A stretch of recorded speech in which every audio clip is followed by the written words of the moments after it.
খাবারের এই হোটেলটি তৃতীয় লিঙ্গের আব্দুর রহমান বাকির। কারো কাছে হাত পেতে নয়, নিজের উপার্জিত আয়ে মাথা তুলে বাঁচতে চান তিনি।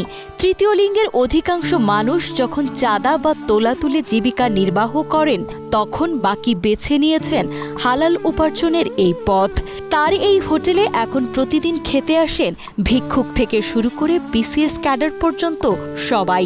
তবে যাদের সামর্থ্য নেই তারা এখানে খেতে পারেন বিনামূল্যে। সব ধরনের অফিসাররা আমার কাছে খাবার আসে, ভালো ভালো লোকেরা, গেজেটের লোকেরাই খাবার আসে। তাদের এই যেরকম ঘুরি বেড়াটরে খায় বলে আমার পছন্দ নয়। অন্যদেরকে দেখে যেরকম, অন্য তৃতীয় লিঙ্গের সম্প্রদায়কে দেখে যেরকম মনে হয়, তো এনাকে দেখলে সেরকম মনে হয় না। বাকি ভাইয়ের ব্যবহারটা সবচেয়ে ভালো। কোনো কাস্টমারের সঙ্গে উনি কোনোদিন কড়া মেজাজে কথা বলেনি। কেউ যদি বলে ভাই আজকে আমাদের টাকা নেই, উনি তার সঙ্গে দ্বিতীয়বার আর কথা বলেনি যে ঠিক আছে তুমি আরেকদিন দিয়ে দিও, আর না থাকলে নাই। রংপুরের পীরগঞ্জ সদর ইউনিয়নের গঙ্গারাম গ্রামের সন্তান আব্দুর রহমান বাকি।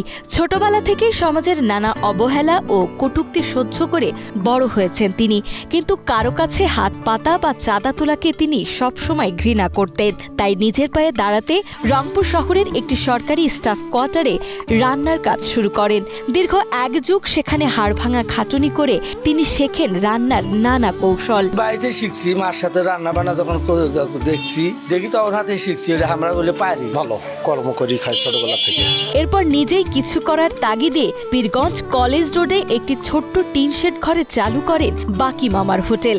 ঘরের রান্নার মতোই দারুণ স্বাদ হওয়ায় দ্রুত তার হোটেলের সুনাম ছড়িয়ে পড়ে। এখন শুধু ভাত বিক্রি করেই মাসে তার আয় হয় লক্ষাধিক টাকা।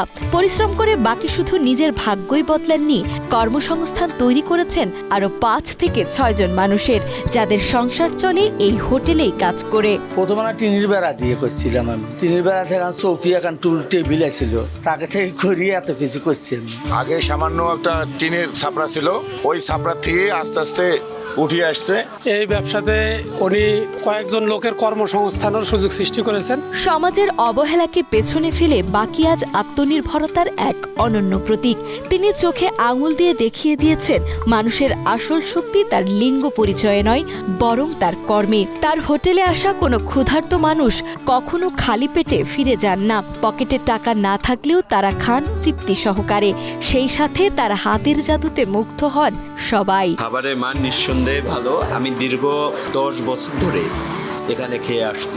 আশা করি এইরকম যারা আছে কার্যক্রম, এরকম কর্মসংস্থানে যদি ফিরে আসে, আমাদের দেশ ধীরে ধীরে উন্নত হবে ইনশাআল্লাহ। আমার মনে হয় আমাদেরকেও আইডল হিসাবে, ওনাকে আইডল হিসাবে মানাটা উচিত। এই বাকি খুব শাসন করে, তাদের বুঝ দেয়, এই তোমরা এলা করে খাও কেন, তোমাদের ভাই ভাগি নাই, তোমাদের আত্মীয় স্বজন নাই। এর মধ্যে দরদের লোকও কম আছে। সারা দিনে কমও যদি ভাত খেলে তাও তো 20টা লোক ভাত খাবি মাংনায়।